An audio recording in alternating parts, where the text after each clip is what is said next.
It's gonna be over.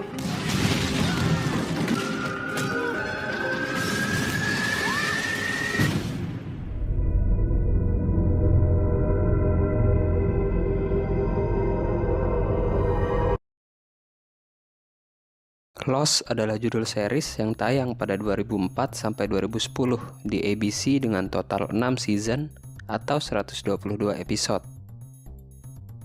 Lost bercerita tentang sekumpulan penumpang pesawat Oceanic 815 yang mengalami kecelakaan dan terdampar di pulau terpencil. Dengan latar belakang dan tabiat masing-masing, mereka terpaksa bekerja satu sama lain agar bisa bertahan hidup sampai ada penyelamat yang datang. Alih-alih penyelamat, semakin lama mendiami pulau ini, mereka menyadari ada yang tidak beres dengan pulau tersebut. Ada cukup banyak karakter dalam series ini.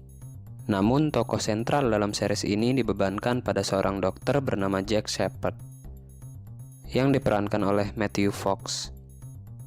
Jack seakan menjadi pemimpin dalam kelompok ini. Padahal, ia tidak berniat mengemban tanggung jawab itu dan tidak ada pula kesepakatan dari penumpang lainnya. Namun, dari seluruh penyintas Oceanic 815, hampir sebagian besar tidak keberatan disuruh-suruh oleh Jack atau mengikuti gagasan-gagasannya.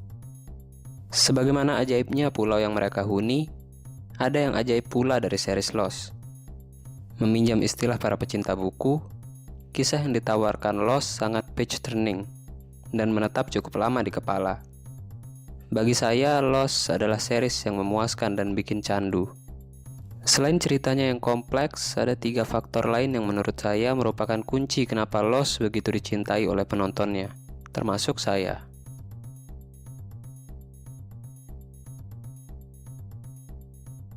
Lost punya bejibun karakter menarik dengan karakterisasi yang radikal. Di sini kita diajak untuk mengetahui kenapa masing-masing karakter memiliki sifat dan sikap demikian, melalui flashback yang digarap begitu niat. Keberagaman karakter ini juga turut menyumbang konflik dalam kisah Lost. J.J. Abrams dan kawan-kawan barangkali memang mengadaptasi petuah. Kalau ingin tahu sifat asli seseorang, bawa dia ke gunung. Hanya saja peristiwa yang dialami para penyintas Oceanic 815 jauh lebih ekstrim dari sekedar naik gunung, sehingga dampak yang dihadapi oleh mental mereka jauh lebih besar. Keputusasaan, teror, ketidaktahuan, kewaspadaan, ketidaknyamanan, dan berbagai gangguan lainnya menimbulkan semacam perubahan sikap pada tiap karakter. Perubahan mental lantaran terisolasi dan terlupakan ini sedikit mengingatkan saya dengan film garapan Kubrick, The Shining. Hanya saja, Lost tidak memiliki unsur dalam tanda kutip setan, dan setiap karakter masih bisa memenuhi kebutuhan sosialnya. Renungan yang cukup banyak dan sering dipertimbangkan oleh para penyintas Oceanic 815, selain cara bertahan hidup, ialah apakah kehidupan di pulau terpencil dan dianggap sudah mati oleh kerabat dan kenalan mereka adalah kehidupan yang lebih baik ketimbang kehidupan mereka sebelumnya. Dan apakah terjebaknya mereka di pulau ini merupakan takdir yang berkorelasi dengan kehidupan yang mereka jalani sebelum kecelakaan terjadi. Ini adalah renungan yang cukup menampar benak penonton.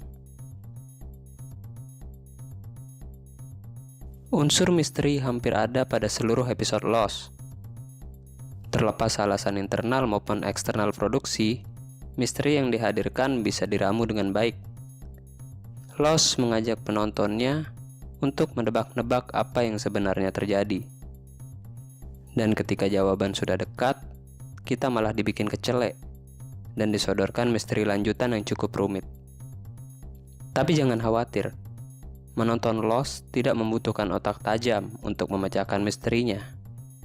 Cukup ikuti saja alur dan perkembangan tiap karakter. Inilah nilai lebih Lost lainnya. Meskipun misteri yang ditawarkan cukup kompleks, penonton masih bisa menyaksikannya dengan nyaman dan paham tanpa harus proaktif.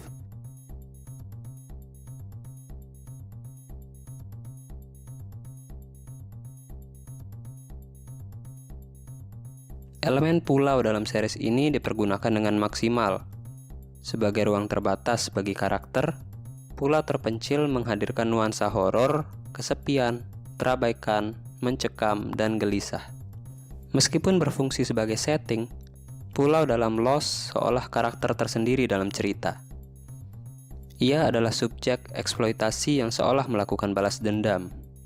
Eksplorasi pulau pun cukup menyeluruh. Petualangan para karakter tidak melulu di satu sisi pulau. Berbagai sudut dijelajahi dan memberikan informasi, serta misteri baru yang menggelitik untuk dipecahkan.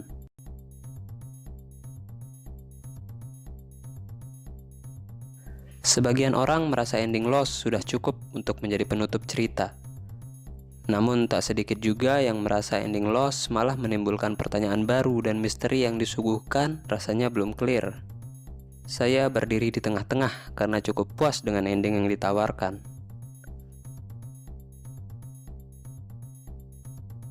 Tidak dipungkiri, ada subplot atau kisah sampingan dalam Lost yang terasa tidak urgen. Tapi itu pun hanya sekedar ada, dan jumlahnya tidak banyak, hanya sebagian kecil dari keseluruhan cerita. Menurut saya pribadi, kehadiran subplot ini penting tidak penting. Kenapa penting? Pertama, karena penonton tetap disuguhkan informasi tentang karakter. Dan kedua, subplot ini bisa jadi materi istirahat sejenak dari intensitas misteri yang diberikan. Lalu, kenapa tidak penting? Sebab terkadang subplot ini tidak menggerakkan cerita ke titik klimaks dan seolah menjadi tempelan saja untuk mengisi kekosongan. Terima kasih, selamat menyaksikan.